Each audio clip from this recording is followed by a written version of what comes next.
are here to celebrate greatness for 20 years.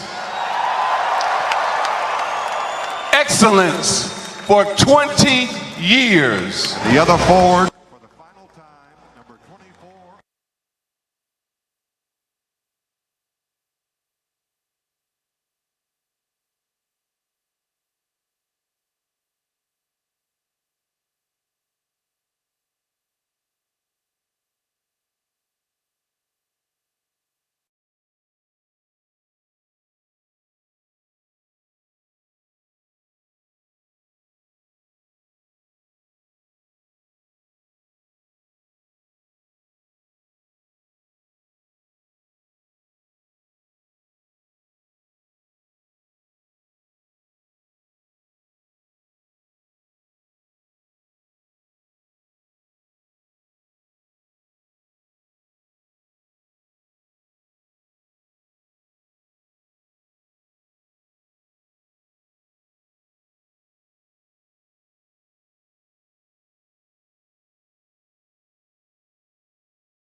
To lose his life at just 41 years of age. From all accounts, he was about to do some pretty amazing stuff with his life. And to have it cut short like that is really a tragedy. Now, for a lot of people, Kobe Bryant, a lot of sports fans, Kobe Bryant was the guy. He was, if you're like 35, 40, 45 years old, you grew up with Kobe Bryant. Kobe Bryant was someone that you as a teenager, someone in your early 20s or even younger, can't remember when there wasn't a Kobe Bryant. My biggest memory of Kobe Bryant, and I'll get into some of the top 5 reasons why I will always remember Kobe Bryant. But the biggest thing about Kobe Bryant was no stage seemed to be too big for him. No light was too bright for him. As an 18 or 19-year-old player in the NBA, he was the leader, not only the emotional leader, but the physical leader of his basketball team, the Los Angeles Lakers. And that was a team that was chock full of veterans on it. There was Vlade Divac, there was Nick Van Exel, there was a bunch of veterans. And it can be shown, if you've ever watched the Utah playoff game, when it became crunch time, no other player was willing to take a shot but Kobe. He missed a lot of them, but he was able and willing to take the shots. Utah had a much better team than the Lakers had that season, but Kobe was not afraid to go on and to stand his ground and say, hey, look, if you beat me, you're going to beat me. I'm going down fighting. I'm going down swinging. And that was the biggest thing I took from Kobe Bryant. That was. And from there on out, no matter where his career went in basketball, that's how I always thought of Kobe, as a fighter, as someone who was not going to, if you beat him, he's going to give you his best. And I think that was probably his life's motto. And I tell you what, later on in the show, I'll give you some of the top memories of Kobe Bryant as far as I'm concerned. Like I mentioned earlier, this week is Super Bowl week. Kansas City Chiefs and the San Francisco 49ers will will take the field down in Miami and will play for the 54th Super Bowl. As some of you may know, the Kansas City Chiefs were in the very first Super Bowl. It was just called Super Bowl. It wasn't called Super Bowl I because I think really a lot of people didn't know if there would be a Super Bowl II. So it was just called the Super Bowl. And anyway, Kansas City played Green Bay. And as a young boy, very young boy, I thought to myself, I hope that the Kansas City Chiefs don't get embarrassed playing the mighty Green Bay Packers. The Green Bay Packers were probably the best team in the NFL at that time. We're talking about 1967. So for 3 or 4 years, they were the very best in the NFL. And keep in mind that the NFL was the parents' league, or they were the league that was the big brother to the AFL. And a lot of the AFL players, a lot of them were considered as cast-offs. So it was big brother playing the little brother, and I thought to myself, well, it'll probably be a 40-point blowout. As it turned out, it was a pretty entertaining game. Kansas City gave Green Bay all they wanted, but Green Bay was on that day and probably for that particular year the better team. And a couple of years later, the Jets and the Chiefs came back and showed that the AFL had some really, really tremendous players in the league. So Kansas City hadn't been back to the Super Bowl since then. And Kansas City, I know that the Oakland Raiders are considered the best team coming out of the AFL ever. But Kansas City was right there with them. In fact, Kansas City didn't start in Kansas City. They were the Dallas Texans. And the Dallas Texans played in the first AFL. But what's so funny? AFL championship. And they played a couple of years. And Hank Stram back then was their coach. And Hank Stram was the coach when they went to the first Super Bowl. He was also their coach when they won their first Super Bowl back in 1970. So Hank Stram, who is, most of you know him as a NFL analyst, but he was one of the greatest coaches in professional football. Now, the San Francisco 49ers. When you think of the San Francisco 49ers, you think of Jerry Rice, you think of Joe Montana, you think of Steve Young, you think of Steve Walsh, the coach Walsh. There are a lot of people that you think of, but they haven't been to the Super Bowl since 1995. So it's been a while. It's been well over 20 years since they've been there. But like I said, Kansas City is sitting at 12-4, 13-3 for the 49ers. In my opinion, my humble opinion, now the 49ers and the Kansas City Chiefs were the overall best team to be in the Super Bowls. I think they represent each conference very well.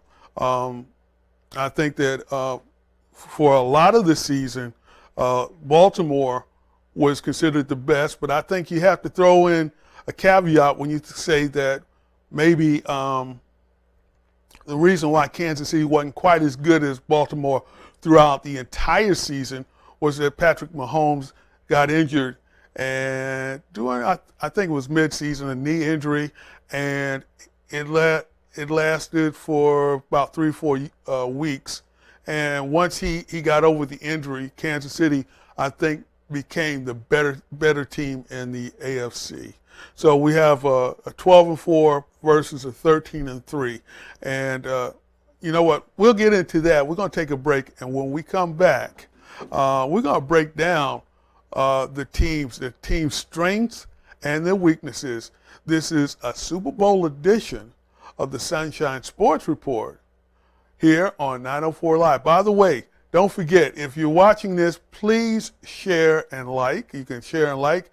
We'll also be on Periscope. We're on 904 Live Periscope. We're on 904 Live YouTube. We're also on 904 Live Facebook. So share and like. If you have any comments or anything, any questions that you would like to ask of me, just ask and I will get back to you on that. Once again, this is the Sunshine Sports Report on 904 Live.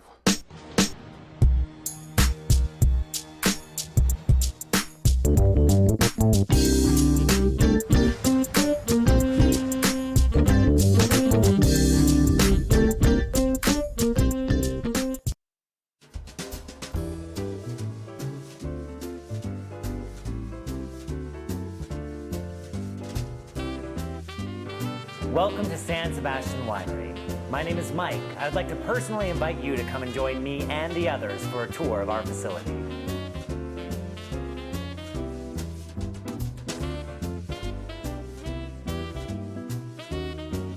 The tasting starts with a tour where we witness a video and then walk through our facility here and then come down to the tasting counter to taste 7 to 8 different wines.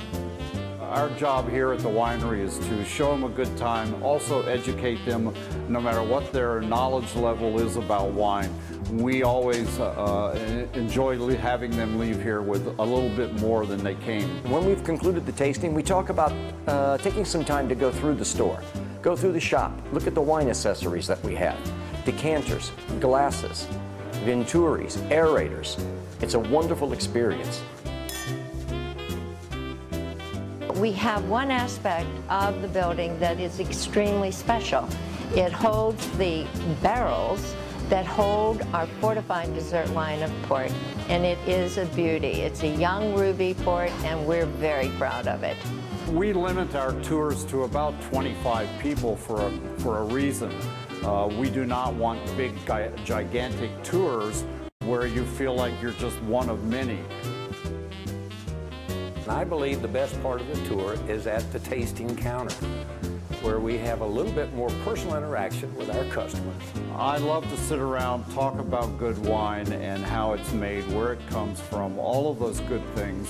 And I enjoy sharing that with my guests here at the winery also. Thank you so much for joining us this afternoon. For more information, please feel free to peruse the rest of the site or call 904-826-1594. Thank you very much, and come by and enjoy a taste of history. If you're in the mood for the best seafood south of the Chesapeake, there's only one place to go, the Blue Crab on Julington Creek Road in Jacksonville, serving the best Maryland-style crab house fare with a southern touch. Try our signature steamed blue crabs, seasoned to perfection with spices straight from Maryland. And don't forget to grab a drink with friends at our bar, with specialty drinks you won't find anywhere else. Come on down and beat the blues.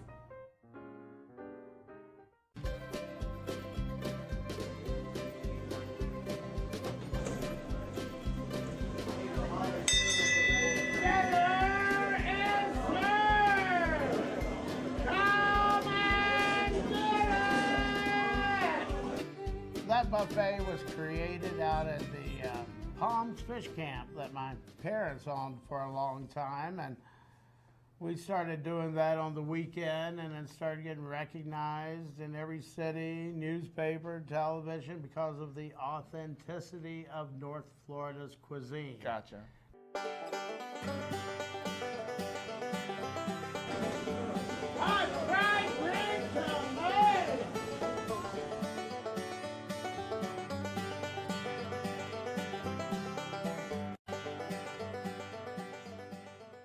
Collard greens? Heck yeah. You don't find people that can cook collard greens anymore. What's in that mashed potato casserole, man? That's awesome. That's the Little Marsh Island casserole. Besides the delicious casserole with cheese and scallops, I also love the fried green tomatoes, the greens, and last but not least, the Cajun shrimp that Art serves straight out of a giant iron skillet. We never saw any of that artificial crab meat, or we had the real thing. Right. We never had to get that bleached out and dyed fish and call it crab cakes. Attention, everybody! There's something I have to tell you about the crab cakes. There's something in them you may not recognize the flavor. It's real crab meat. Eat them up, eat them up. Yeah. The reason we do reservations is because it's like coming to your mother's house for dinner. Everything we fix is your food. So if you don't eat it all, you're going to take it home with you. One time, Times Union did an article on me, and they said, come often, start early, eat a lot, because art starts out fresh every day and runs out. Coming at you, hot shrimp! And you have fried fish, and you have With cornmeal batter. fried shrimp, which is not too bad either. Oh, and how do you serve it? Hot shrimp, hot shrimp. That's how we do our shrimp. We got hot shrimp. What kind of fish was that? The fish is a whiting when we can, but always a white fish. But what is so good about ours is the cornmeal batter. Like And it's that's supposed to be. Like it's supposed to be. Like your grandmother's grandmother would have Like done. Mammy made it. Mammy made it with some cheese grits, some fried green tomatoes. You guys had some smoked ribs in Oh there yeah, too. we have some killer smoked ribs cooked on that old-fashioned pit. That pit was built in 1967. We just Almost as old as I am then. I wish I could say that. Together at Checker, but we especially love it when they come together at a birthday. Happy birthday to you. Happy birthday to you. And welcome back to the Sunshine Sports Report. This is Greg Daniels. We're on 904 Live Facebook and 904 Live Periscope, and also 904 Live YouTube. Share and like the show, please. And we're talking about the upcoming Super Bowl. The San Francisco 49ers up against Kansas City Chiefs. It's been a while for both of the teams since they've both been in the Super Bowl, but it's going to be an exciting game, I think. And you can go on the internet and find different things. And I found the NFL offensive team rankings, and the number one offense in all of the NFL was the Baltimore Ravens, but the number two team overall was the San Francisco 49ers. And what I like about this chart or graph is that it tells you a lot about how teams went about scoring, how they possessed the ball. Like, for instance, the Ravens were the number one offense, and it usually took them about 7 plays to score, while the 49ers were number 2. It took them scoring about 19. So the difference was that the 49ers were a ball control team, and the Ravens were a quick strike team. The Chiefs, they were number 5, and like I said, they probably would have been higher had Pat Mahomes been healthier and played in all of the games. They were number 5, but the thing about them is they were able. They averaged 6 yards per down, which was tremendous, and they were also 6th in yards. I should say, not 6 yards, and pass completions. The 49ers, they averaged 22 on 29 attempts, whereas the Chiefs' pass completions were 9th in the league, and pass attempts, they were 15th. So, and that goes to the running of Patrick Mahomes as opposed to Jimmy Garofalo, although he was a mobile quarterback, he's not really what you would consider a running quarterback. And I think some of these highlights will show you what I'm talking about with the 49ers. The 49ers were a ball control, hard-hitting, tough defensive football team. One of the biggest strengths that they had was their defensive line and their pass rushing.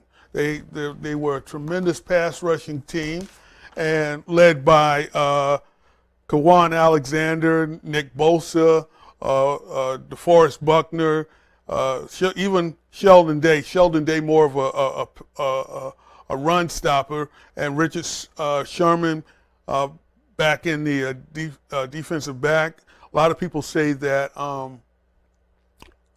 he was a shutdown corner where they hardly ever threw to his side. But Emmanuel Mosley on the other side, he was also a Pro Bowler, as a matter of fact. Well, actually, he wasn't a Pro Bowler, but it was tougher for the offense to actually get yards against Emmanuel Mosley's side. So the 49ers, many talk about their offense, but their defense is their calling card. And they've got a stable of running backs. Now, right now, it's not clear whether or not Telvin Coleman will be available to play in the Super Bowl. And if he is available, how much will he play? But Matt Breida and Raheem Mostert was the NFC darling, running for over 200 yards against the Green Bay Packers. So it speaks to how the 49ers were as a defensive team and an offensive team. They are deep. They're a deep football team, and as these highlights show you, they get after the ball. They run the ball down your throat. Their wide receiver Deebo Samuel is a running back. Well, he's a wide receiver in a running back's body, and Garofalo is, if not great, certainly steady and all that they're going to need. So 49ers, they did it both sides of the ball. So I think that you're going to see an exciting game. Now, as far as the Kansas City Chiefs are concerned, and we'll take a look at the Kansas City Chiefs and some of their highlights for the 2019 season. And what they did best. What they did best offensively is hike the ball to Patrick Mahomes, is what they did offensively best. But he had some weapons. He's got Tyreek Hill over there. He's also got Travis Kelce, the tight end, and he's got Sammy Watkins. And there you see Sammy Watkins is just a bull. And you've got Darren Williams, who is a running back, but he is playing in place of LaShawn McCoy. LaShawn McCoy was supposed to be the starting running back, but he got hurt. And by the way, you Jacksonville Jaguar fans, if the Chiefs win, Chad Henne will be a Super Bowl champion, just for your information. And there's LaShawn scoring, but LaShawn hadn't played in a while.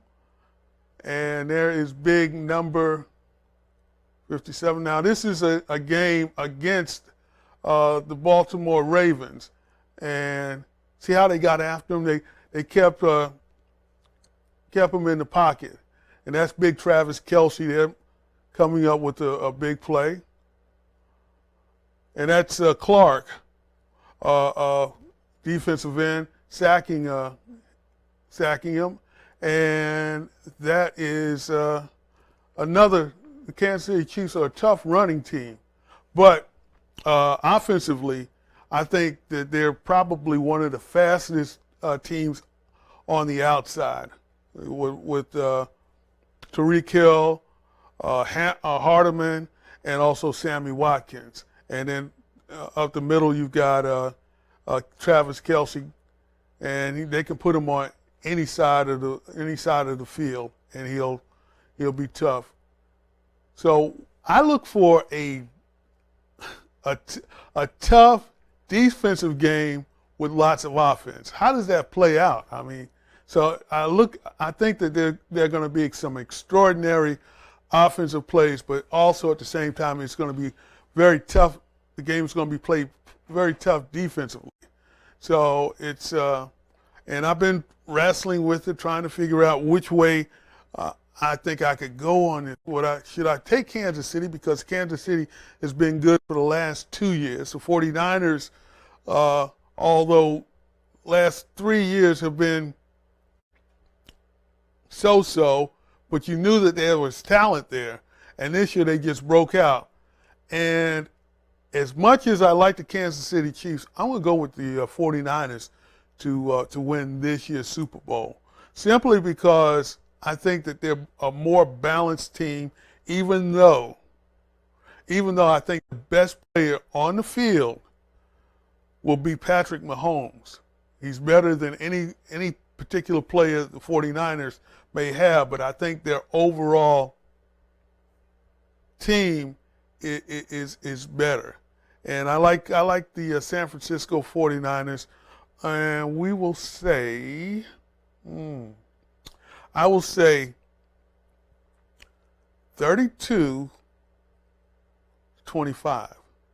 Now, how they get 25 points, how they get 30, I don't know, but I see them being about 7 points better than them. So somewhere around 32-25, San Francisco over KC. But no matter how it goes, I think that both of these teams have a chance to get back to the Super Bowl within the next 2 to 3 years. So you'll see either 49ers or Kansas City between now and the 2024 Super Bowl at least once or twice, one of the two or maybe both of them. That's how good I think both of them are. Kansas City will probably have to face and their biggest challenge will be Baltimore. Baltimore. I think they're going to be fighting with Baltimore a lot. And as far as the 49ers is concerned, whenever Russell Wilson is in your conference, you've always got a fight on your hands. So I think that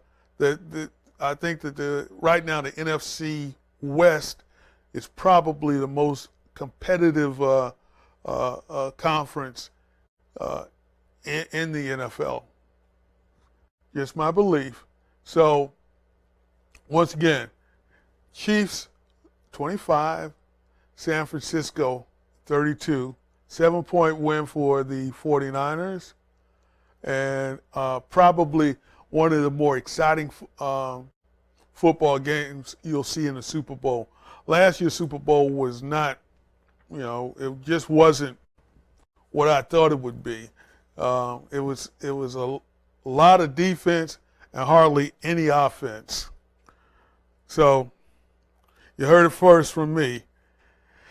And a lot of people like the Super Bowl for the Super Bowl props, the bets and stuff like this, like who will be the first player to score a touchdown, who will be who will catch the first pass and stuff like that.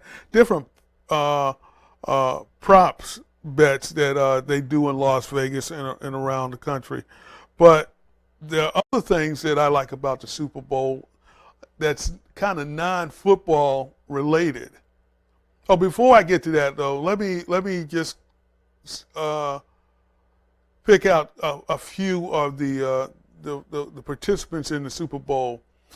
Chris Jones as Pro Bowlers. Chris Jones, who didn't play in the Pro Bowl, but because of the game, he was a defensive end. He was named to the Pro Bowl. Travis Kelce, their tight end. Tyreek Hill, the wide receiver / all-purpose back. Pat Mahomes, their quarterback, was, of course. For the 49ers, George Kittle, the all-world tight end. It looks like he's kind of taking the place of Gronk as far as being the meanest and toughest tight end in football. Richard Sherman, who came over from Seattle, who was part of that Legion of Boom team. I guess he brought that same toughness that Seattle had for years while the Legion of Boom was there. Nick Bosa, although a rookie, was able to make the Pro Bowl as a defensive end. And a lot of people say that he's better than his brother Joey Bosa from the San Diego Chargers. But Joey also made the Pro Bowl, so I guess they both have rights to brag. Although if Nick wins the Super Bowl, even if he doesn't win the Super Bowl, he can at least brag and say that he was at the Super Bowl. And finally, the final Pro Bowler for the 49ers is Kyle Juszczyk. And Juszczyk is one of a dying breed. He's a fullback, and very few teams actually use a fullback. I think the Ravens use a fullback, and then there's not too many other teams that are using a fullback. So he is a Pro Bowl fullback for the NFC had he been able to play. But like I say, he is preparing for the Super Bowl. So congratulations to them for making the Super Bowl. And let's see. Oh yeah, this is what I was looking for, the Super Bowl facts. Different things about Super Bowls that happen, not necessarily on the field. Some of them are on the field, like for instance, according to the U.S. Department of Agriculture, Super Bowl is America's second largest food consumption day, only being beat by Thanksgiving.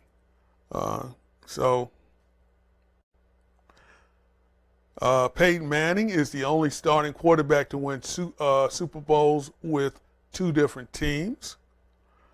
So now, I wonder how that will work if Garoppolo wins, if the 49ers do win, if they go on to win, because he was a member of the New England Patriots. Of course, he wouldn't have been a starting quarterback, but still, he would have been a quarterback on two different Super Bowl teams.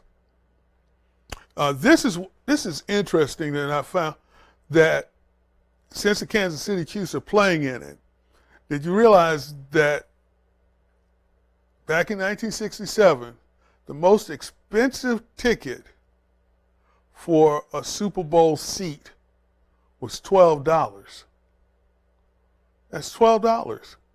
So if you figured in inflation to today, that ticket would cost you $89. And how much do we hear Super Bowl tickets going for? 10 grand, 15 grand. So that shows you that they didn't think this thing might work, but it did work. And now 54 years later, they're able to charge an exorbitant amount of cash for it.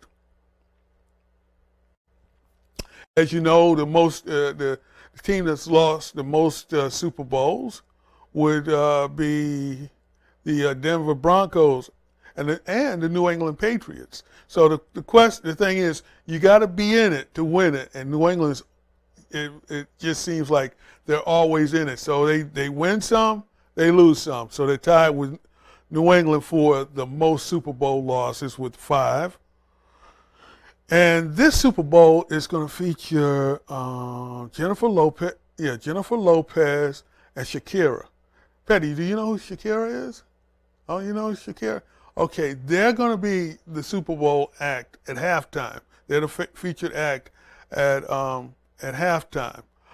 But back in 2014, there was a groundswell for Weird Al Yankovic to be the headliner at the Super Bowl. That was Super Bowl 46, 45, no 49. Super Bowl 49 halftime, and he received over 100,000 signatures for him to do that. But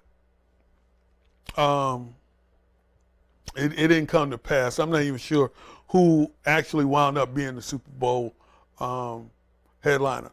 The thing about being a Super Bowl headliner, it's one of the most watched shows throughout the world, the entire world.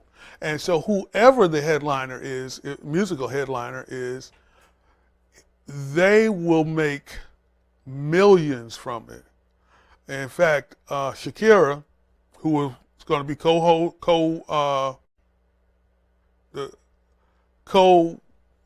or co-headliner or however you want to put it, she released her album, and it's already number one.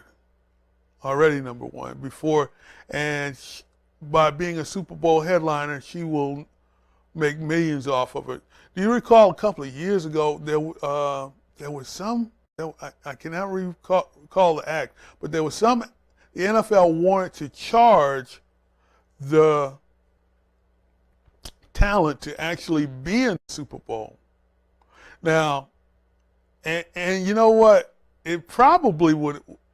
It would have worked out for them, but somehow or another, it got into the public found out about it, and they got backlash, and they pulled back and they said no.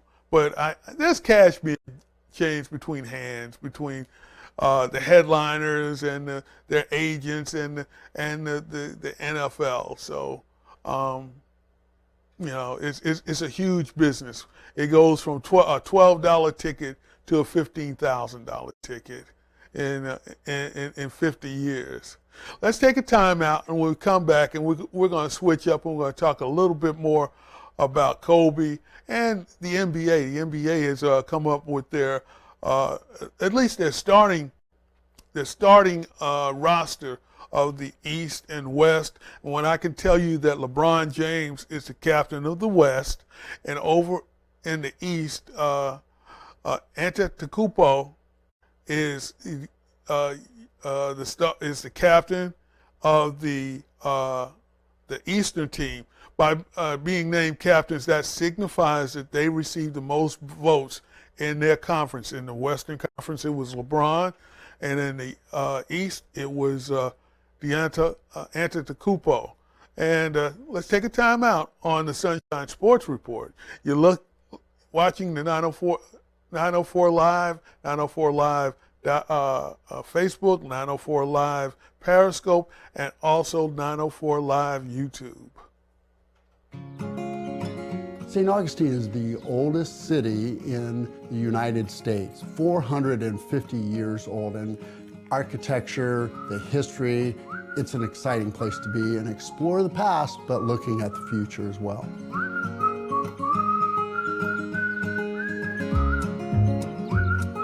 Our building was built in the late 1800s, which is a great time period. That's when Henry Flagler came to St. Augustine and really transformed not only St. Augustine, but the whole state of Florida into a tourism mecca. Located on the first floor of our inn is a living room, which we call our common room. It's a great place for guests to gather, chat, have a glass of wine. Right off of the living room is our dining room, which is a wonderful place where we serve our gourmet breakfasts. So it's a time for people to chat with each other over the things that they did the night before or what is upcoming for them. When someone registers or reserves a room, we ask them what their dietary needs are or their special requests are, and we do our very best to accommodate all of their needs.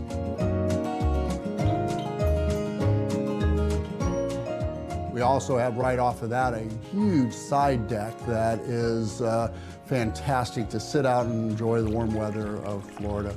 I can't forget, of course, the front porch of our inn. Sit in the rocking chairs there and you can watch the folks walk by and enjoy St. Augustine from what it was like maybe back in the Victorian era.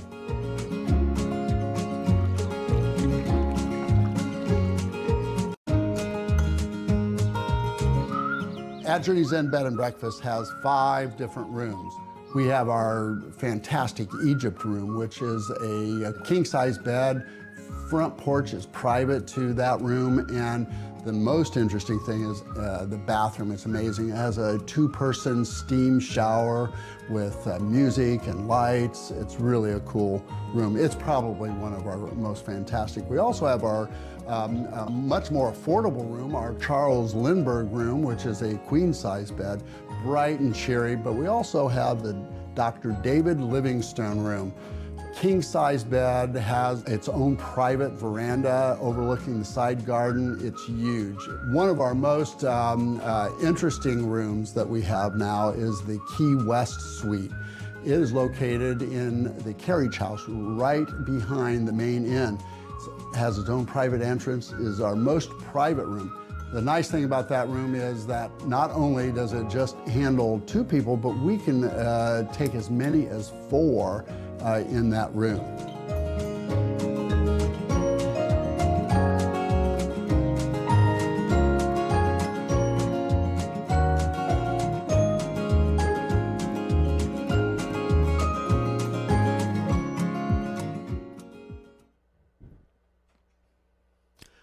And welcome back to the Sunshine Sports Report on the Super Bowl edition of the Sunshine Sports Report on 904 Live.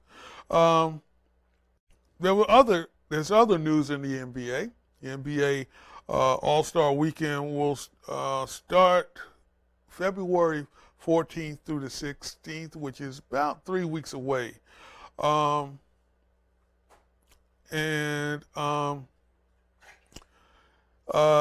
As I mentioned before we went to break, LeBron James was named the captain of the NBA West, and Giannis Antetokounmpo of Milwaukee Bucks was named the captain of the East. And the rest of the starting team in the East consists of Trae Young of the Atlanta Hawks, Kemba Walker of the Boston Celtics. Now, Young and Walker would be the guards. Pascal Siakam of the world champion Toronto Raptors, he's a forward. And Antetokounmpo is also one of the forwards. And Joel Embiid of the 76ers is the center. And these were the players that the fans voted in. These are the players. These starters are the players that the fans most wanted to see by position over in the East. Now in the West, and by the way, the East, I think that Kemba Walker has played in other All-Star games. So 2 of the starters, this is their first time. Trae Young is a second-year player. I don't believe he was on the All-Star team last season. And Pascal Siakam of the Toronto Raptors, who was a breakout star during the playoffs and the championship series in 2019, the NBA 2019, is now a starter.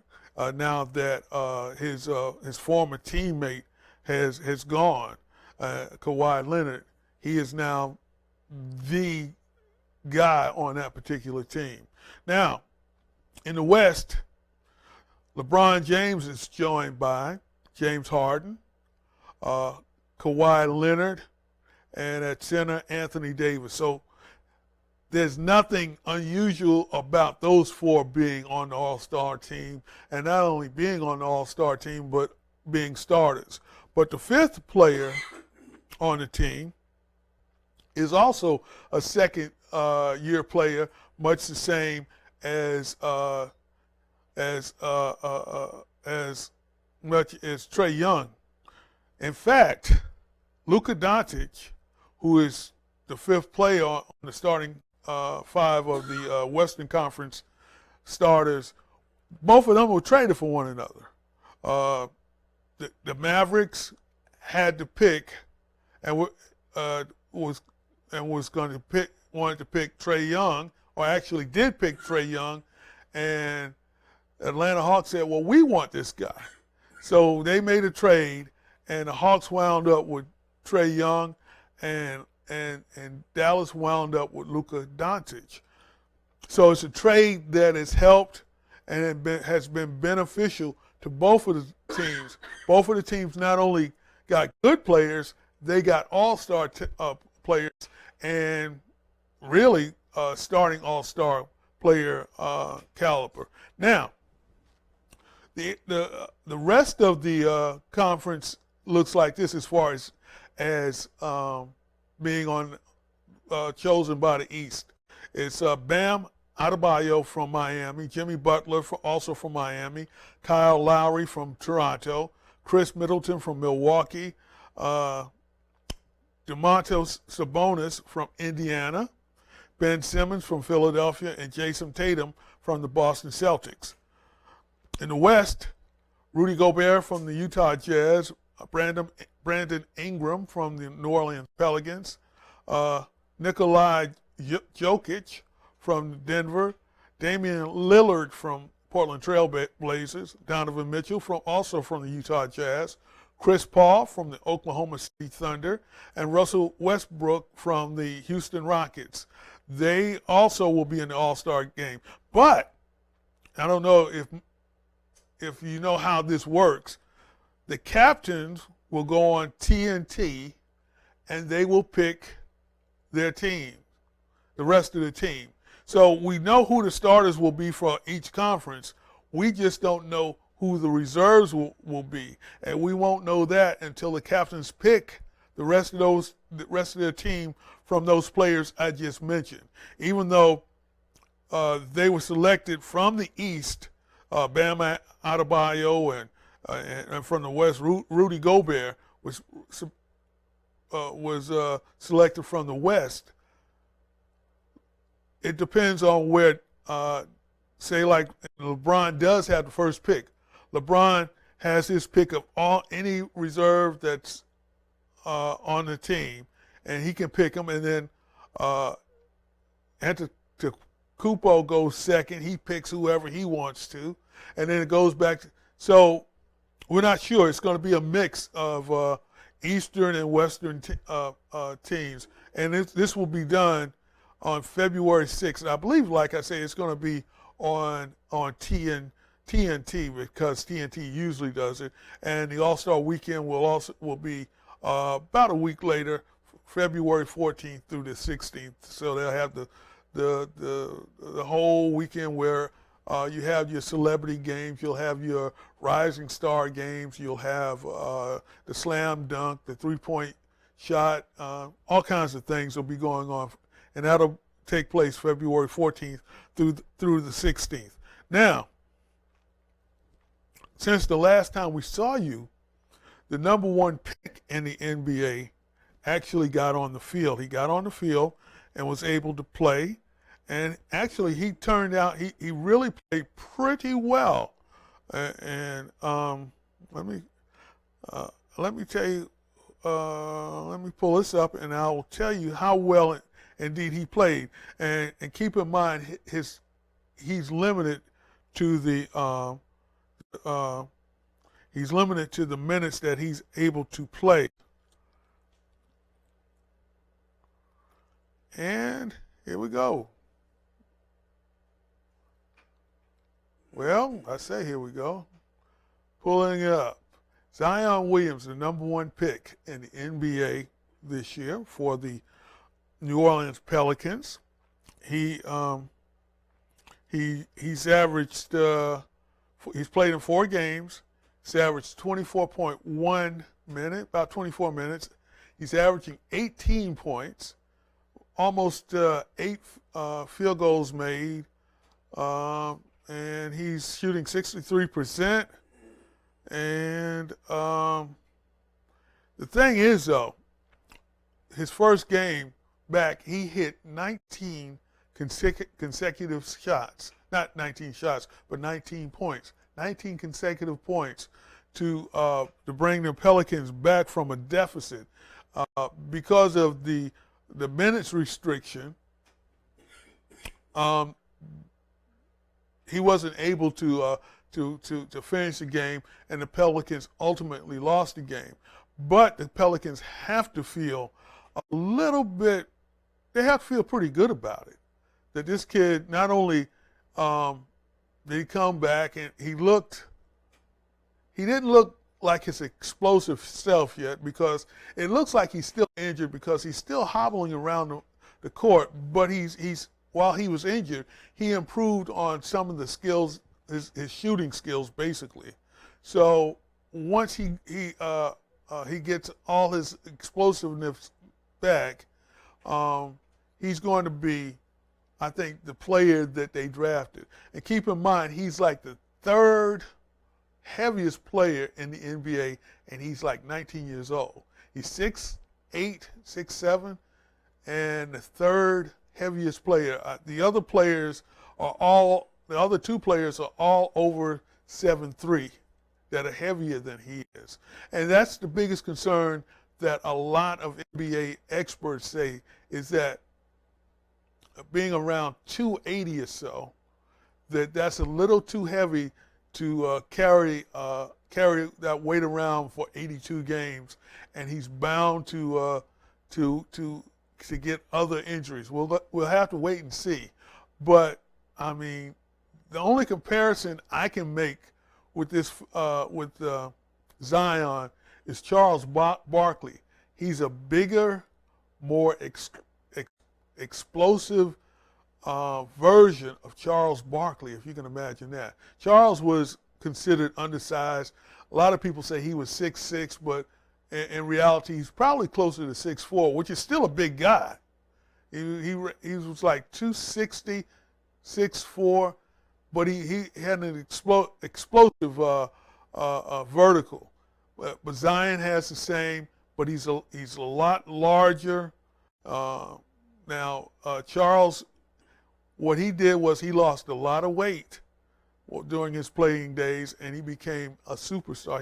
He was a tremendous force in the NBA during his heyday, and Zion Williams has a chance to do the same. He could be one of the 3 or 4 best players in the NBA, and New Orleans is hoping that he can do that. And just in general, the NBA is pretty exciting. The 2 best teams right now seem to be the LA Lakers over in the West, and the Milwaukee Bucks over in the East. Of course, the death of Kobe caused a cancellation of the 2 LA teams that played this past Tuesday. So I'm not sure when they're going to reschedule that game. But that was one of the big games coming up, the LA Clippers against the LA Lakers. And both of those teams, I think the Lakers are number 1 in their conference, and the Clips are number 2. I think the Lakers have a 3 or 4 game lead on the Clippers. And it just seems like Milwaukee is probably the class of the Eastern Division, in that particular league. Now, I told you during the beginning of the show that the passing of Kobe Bryant has really touched people of all walks of life. And if you see pictures on your social media, you'll see Kobe with this person or that person, movie stars, recording stars, politicians, you name it. people gravitated to be around Kobe. And Kobe, I guess, Kobe was is an icon, or was an icon, and I guess it's really kind of hard to put my finger on how I feel about him, other than what I said earlier, that no stage was too big for him, and I admired him for that. That he was able to step in the spotlight and say, "Hey, look, I'm me, and I'm gonna do my thing." And yeah, I had pulled up a clip, and I'm gonna go back and see if I can find it, of his final NBA game from a few years back, where he scored 60 points, and keep in mind, he had just come back from an Achilles injury, and that, for most people, would have ended their career right there, no matter what type of rehab that they were going through, or no matter what. He would have never been able to come back. Most people wouldn't have. But Kobe was able to do it, and he struggled his final year or so because of the injury. And but he was able to finish on his term.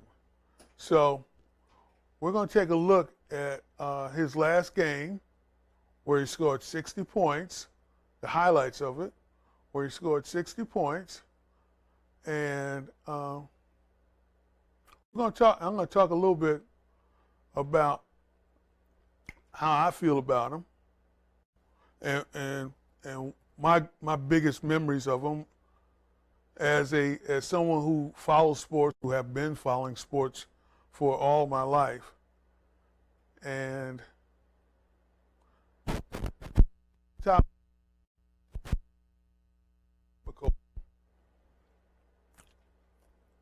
number one, for the last game where he scored 60 points, he went out on his terms. He as a, if not a world champion, he was on point at the height of his game. He knew this was going to be his last game. That's biggest memory of Kobe. My fourth biggest memory is his contribution to the culture. Like I said, he died at 41, but we heard of Kobe when he was 17, before he went into the NBA, still a high school player. He was noted as the son of former NBA player Joe Bryant. And I remember Joe Bryant playing for the 76ers and several other teams. And he was a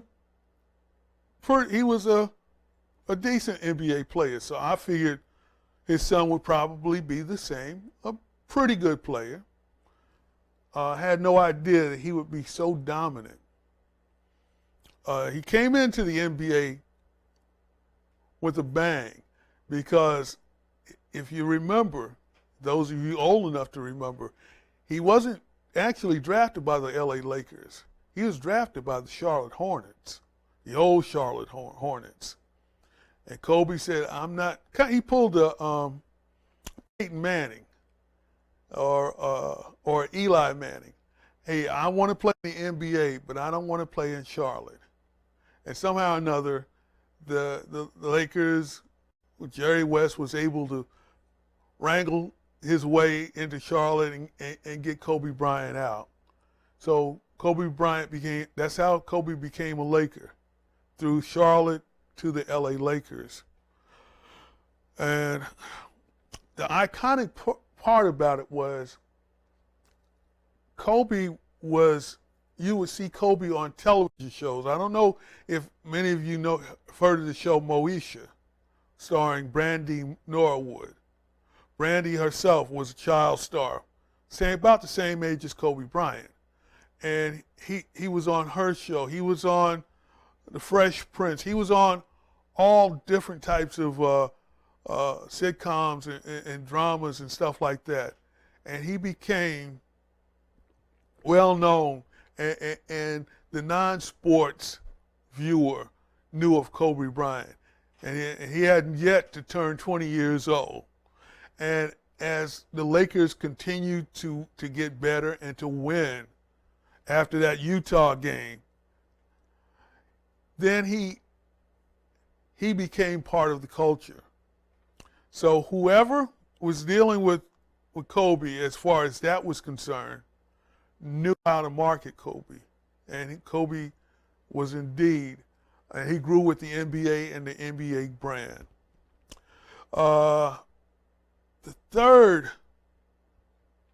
thing was his All-Star appearance, and when he became an elder statesman, when he was no longer the best player in the NBA, when LeBron James was clearly better than he was, when several other players were up and coming that were better than him, but they all gravitated to him. They knew that maybe Kobe wasn't playing at the peak that he once did years ago. He was still, his work ethic.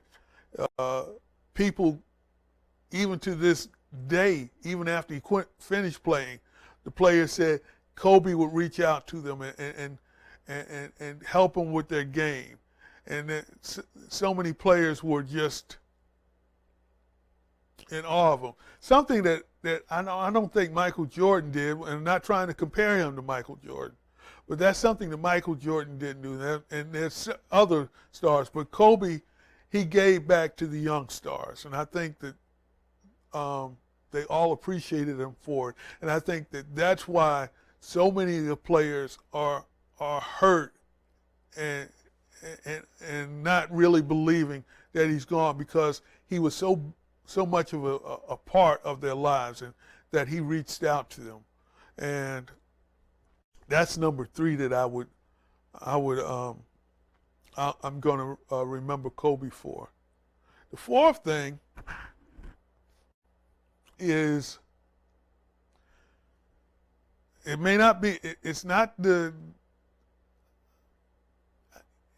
hard for me to put it in words, but I have to say it. It would be the trial that he went through in Denver, in Colorado, and how the media followed him from the courthouse to the airport to the arena when the Lakers were in the playoffs. And once again, I believe they were playing Denver, if I'm not mistaken. Not Denver. Maybe it was Denver. I'm not sure who they were playing. But the trial was taking place during a playoff series. And Kobe, during the day, would be in court. And at night, he would rush back to L.A. or wherever the game was going to be played that night, and how the media just followed him back and forth. And when he did make an appearance, and the crowd cheered for him. And I'm not making a statement on whether his guilt or innocence, or it's just that he became a media icon at that moment. People, like I said, who never followed sports, now follow sports and follow the NBA simply because they knew of the news story of the legal issues that Kobe Bryant was going through at the time. A lot of people said that would be the end of his career. Actually, he became, as far as the NBA is concerned and in the sporting world, for most people, it endeared him that he was able to survive that. Now, I have no idea of his guilt or innocence. It's just what I saw and my impression or what I thought of him. And that would be my fourth memory of him. And my number one memory of him is a memory that I've already told you about. The memory that no stage, no spotlight was too bright for Kobe Bryant. And if he had survived and continued to live, he would have reached or very similar or maybe even surpassed that of his mentor, Magic Johnson, as far as being successful in business or whatever field he wanted to continue in. He had already won an Oscar for a movie that he had put together. So you never know when your time is coming, but it looks like he lived his life to the fullest, and going to miss hearing from him. So those are my 5 memories of Kobe Bryant. If you have any memories of Kobe Bryant or you want to make any comments about Kobe Bryant, please don't hesitate to mention them in the comments section. That's going to do it for this week of the Sunshine Sports Report on 904 Live. Don't forget to share our show with some of your friends and family. And be back next Thursday at 7 o'clock, and we'll go over what's happened in the Super Bowl. And we'll also talk a little bit about that Pro Bowl that took place a week ago. I wanted to touch on that, and we'll touch on that next week. Once again, Greg Daniels for the Sunshine Sports Report on 904 Live.